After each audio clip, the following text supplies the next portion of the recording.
po yung sitwasyon dito mga ka-viewers ko. Yan na po, mataas na yung dalawang poste.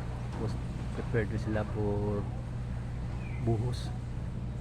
Saka doon sa kabilang mga ka-viewers ko, yan na po, lagyan na nila ng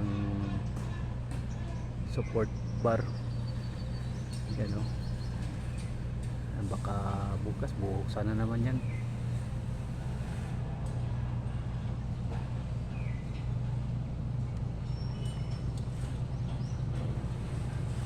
Mataas na po yung itong dalawang poste o.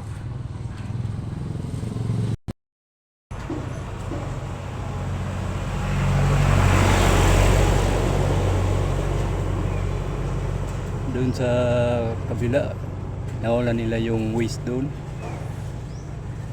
Yan o, makita natin yung bako. So dito lang tayo kasi bawal na daw sa mag-video. Bawal na sa malapit sa video.